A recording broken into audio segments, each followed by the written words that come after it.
specifics of the ways in which I've tried to integrate ethics into gen ed courses, I wanted to make a few general points that I hope build on the folks before me and perhaps are helpful to you. My take-home message is twofold. First, ethics is more than taking note of moral concerns. And more importantly, when we recognize this fact, it opens up a wide variety of ways to engage with ethical reasoning in the classroom. Let me begin by reminding you of where we're trying to go with the integrative ethics outcomes. We want students to learn ethical theories, be able to identify the issues they aim at, and perhaps most importantly, be able to provide reasoned defenses of ethical positions. Let me show you now where we're starting from. These are actual quotes from my students. Isn't morality often a matter of opinion? Morality is based on opinion, so it's hard to actually argue that something is moral to somebody else. That does not sound very much like the outcomes that we want. But let's be a little more clear where it is we're trying to get students to go. To put it roughly, ethical reasoning is the principled evaluation of and application of ethical theories.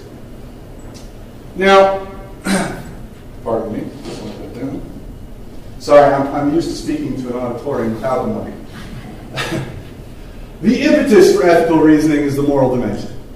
Many questions with right and wrong answers are merely means-ends driven. Should I carry an umbrella to work? But other questions, such as should I buy my umbrella from a company that uses child labor, have a dimension of right and wrong that goes beyond the merely practical. It's not hard to show that our intuitions about these questions can often conflict. Here's a classic example. Should you throw the switch to divert a runaway trolley from a track with 5 people on it to a track with only 1? Hopefully no one has ever actually been in that situation, so more realistically we might ask, is it okay for Facebook to sell the intimate details of your life to third-party marketers as long as they provide an enjoyable user experience? That is to say, does the deception and invasion of privacy, is that outweighed by the gain in using the system? Now, of course, the fact that there are moral questions and that they're difficult is only the beginning of ethics. Ethical reasoning itself involves systematizing, defending, and recommending concepts of right and wrong behavior. Let me take these one at a time. Systemization involves the attempt to find a relatively small set of principles from which we can deduce the rightness and wrongness of various actions, and ideally that set of principles will be such as to give answers that capture our most strongly held moral intuitions. To give 2 examples of the most successful such systems, consequentialism is roughly the idea that the right thing to do is that with the best consequences. Kantianism is more or less the view that the right thing to do is what it's your duty to do as a rational agent. The point is there are lots of ways to engage with the systems themselves. One can spend time looking at the construction and motivation for a particular system of ethical reasoning.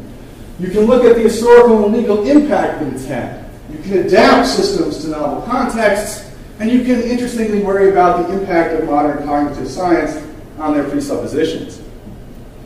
Now, of course, once we have a system, we need arguments. Well, actually, in order to get to the system, we need arguments. We need arguments to connect our intuitions to the principles, and the principles to judgments on what's right and wrong. Arguments, of course, construction of a complex argument is a skill. It involves assessing premises, constructing long and complex chains of inferences, and assessing the strength and validity of any particular inference. This practice has lots of components that invite themselves to be incorporated in a variety of contexts. You can involve students in peer critique of arguments. You can introduce them to the practice of argument diagramming, the methods of formal and informal logic, Ethics here serves both as motivation and as raw material for the exercise. Recommending is the third component. Our ethical systems are useless if they don't actually give us advice on what is right and wrong. And much of ethics, much of the practice of ethical reasoning, is concerned with extracting recommendations from moral systems. Here again is a rich source of ways to engage with students.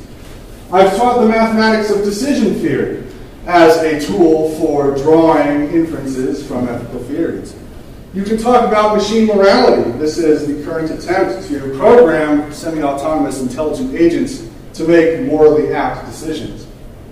Then, of course, we can turn to the construction of institutions. So the whole apparatus of informed consent in medicine and the Institutional Review Board in human subject research is the product of a process of recommendation drawn from a set of moral principles. Now, the case study is a useful tool. It can highlight moral issues in a discipline, actually, as Tom just showed us.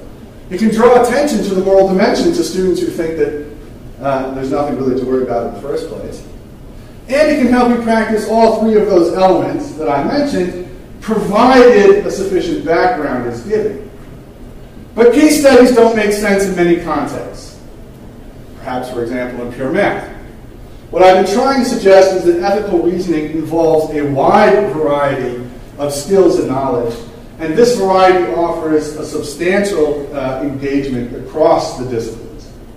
Thank you for your time.